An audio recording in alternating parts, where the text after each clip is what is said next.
اعوذ باللہ من الشیطان الرجیم بسم اللہ الرحمن الرحیم۔ حضرت جنید بغدادی رحمۃ اللہ کو کون نہیں جانتا۔ آپ کا واقعہ ہے کہ حضرت جنید بغدادی نے دل میں خیال کیا کہ اگر شیطان سے ملاقات ہو جائے تو ایک سوال کروں گا، اور انہوں نے ایک دن اللہ سے دعا بھی کر دی، اے اللہ کبھی شیطان سے ملاقات کرا دے تاکہ اس سے سوال کر سکوں۔ ایک دن نماز پڑھ کر مسجد سے نکلے تو ایک بوڑھا آدمی جھک کر سلام کرنے لگا۔ حضرت جنید نے اس کو دیکھ کر کہا، کون ہو تم؟ وہ کہنے لگا، میں وہی ہوں جس سے ملنے کی آپ کو آرزو اور تمنا تھی۔ حضرت سمجھ گئے کہ یہ اصل میں شیطان ہے۔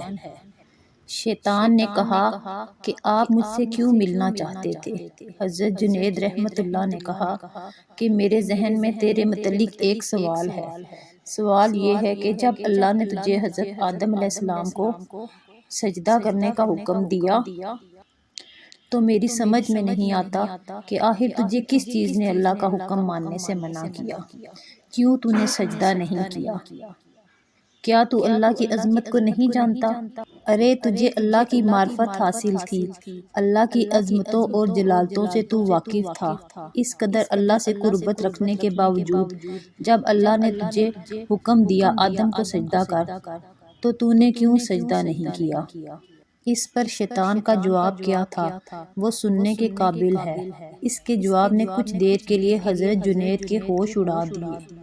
اس نے کہا، جنید آپ جیسا توحید پرست اور یہ مشرکانہ سوال، آپ جیسا توحید پرست ایک اللہ کو ماننے والا، ایک اللہ کو پوجا کرنے والا، اور آپ کے ذہن میں یہ مشرکانہ سوال آ رہا ہے کہ میں نے غیر اللہ کو سجدہ کیوں نہیں کیا؟ کہنے لگا کہ آدم تو غیر خدا تھے، خدا تو نہیں تھے کہ میں غیر اللہ کو سجدہ کیوں کر لیتا؟ آپ جیسا توحید پرست آدمی ایسا مشرکانہ سوال میرے سے کر رہا ہے، بڑے افسوس کی بات ہے۔ حضرت جنید رحمت اللہ کہتے ہیں، جب اس نے یہ بات میرے سے کہی تو مجھے لگا کہ ہاں یہ ٹھیک کہہ رہا ہے، اور پھر تھوڑی دیر کے لیے مجھے ایسا محسوس ہوا کہ میرا ایمان سلب ہو رہا ہے۔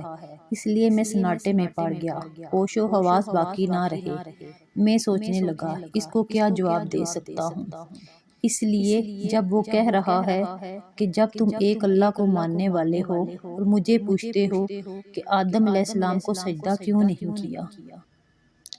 حضرت جنید کہتے ہیں، میرے ذہن میں جواب نہیں آیا، فوراً اللہ کی طرف سے الہام ہوا اور مجھ سے کہا گیا کہ اس سے پوچھو حکم دینے والا کون تھا؟ حکم دینے والا جب خود کہہ رہا ہے فلاں چیز کو سجدہ کرو تو توحید اسی کا نام ہے کہ اس کی بات کو مان لیا جائے۔ حضرت جنید کہتے ہیں کہ اس الہام کے بعد میرا ایمان برقرار ہوا، ورنہ مجھے ایسا معلوم ہوا کہ میرے ایمان میں تزلزل پیدا ہو گیا ہے۔ یہ ہے شیطان کی مکاری اور عیاری۔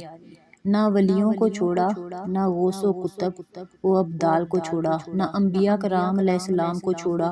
غور کریں کہ شیطان باتوں اور چیزوں کو کس طرح مزین کرتا ہے اور گمراہ کرنے کی کوشش کرتا ہے۔